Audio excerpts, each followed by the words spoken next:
जापानी महिला जसले न्युयोर्कमा मात्र $2 जीवनयापन गर्छिन्। तपाईलाई के लाग्छ न्युयोर्क सस्तो सहर हो? न्युयोर्कमा एक कप कफी पिउन $5 पर्छ र सामान्य अपार्टमेन्टको भाडा $1000। तर त्यही न्युयोर्कमा एकजना जापानी महिला बस्छिन् जसको नाम हो केट हासिमोतो, जसले महिनौदेखि एक पैसा पनि खर्च गरेकी छैनन्। उनी आफैलाई एक्सट्रिम चिपस्केट भन्छिन्।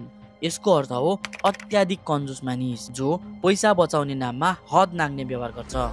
यो तिनीहरू हुन् जसले अत्यन्तै कम खर्च गरेर बाँच्ने प्रयास गर्छन्, चाहे त्यो पुराना सामान प्रयोग गर्नुहोस्, अरूको बाँकी खाना खानु या साबुन पनि रियुज गर्नु वा फोहोरबाट सामान खोज्नु नै किन नहोस्।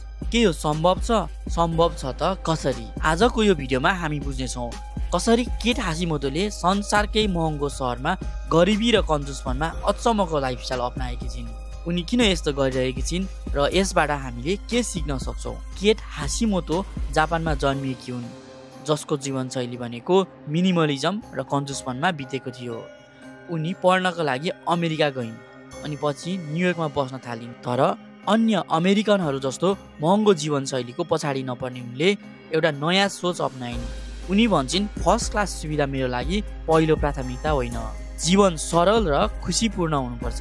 उनले अकाउन्टिङमा काम गरिन्, राम्रो जागिर पनि थियो, तर उनले जीवनशैलीमा एकदम फरक सोच बोकेकी थिइन्। उनी भन्छन् म पैसा बचत गर्न चाहन्छु, त्यसैले म पैसा खर्च गर्दिनँ, म जीवनलाई सस्तो र सरल बनाउन चाहन्छु। उनी नयाँ कपडा कहिले किन्दिनन्, सधैँ थ्रिफ्ट स्टोर वा बाटोमा भेटिएको कपडा लगाउँछिन्। उनी साबुन, स्याम्पू र अन्य दैनिक सामग्री पनि जति सक्दो नकिन्ने प्रयास गर्छिन्।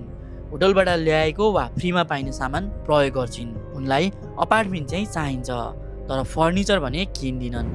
गद्दा पनि फ्याँकिएको प्रयोग गर्छिन्। उनी बाहिर खाना खान जाँदिनन्। फ्री स्याम्पलहरू, डेमो फुड वा साथीहरूबाट बाँकी खाना ल्याएर खाने गर्छिन्। प्लास्टिक झोला, प्रयोग गरिसकेका ब्रस र पुराना टुथपेस्ट ट्युबहरू पनि उनी फेरि प्रयोग गर्छिन्। त्यसकारण धेरै मानिसले उनलाई कन्जुस, क्रेजी वा ह्युमन रिसाइकल बिन भन्छन्।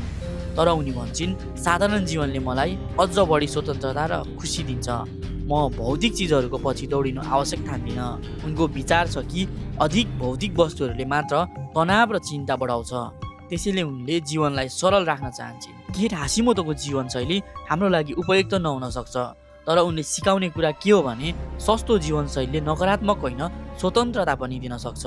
केट हासिमोतोले जस्तै सोच्ने हो भने सस्तो र सरल जीवन पनि सुखी जीवन हुन सक्छ।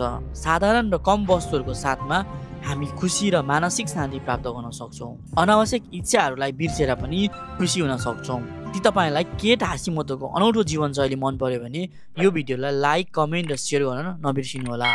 हामी अझ यस्ता रोचक कथाहरू लिएर फेरि फर्किनेछौँ। धन्यवाद।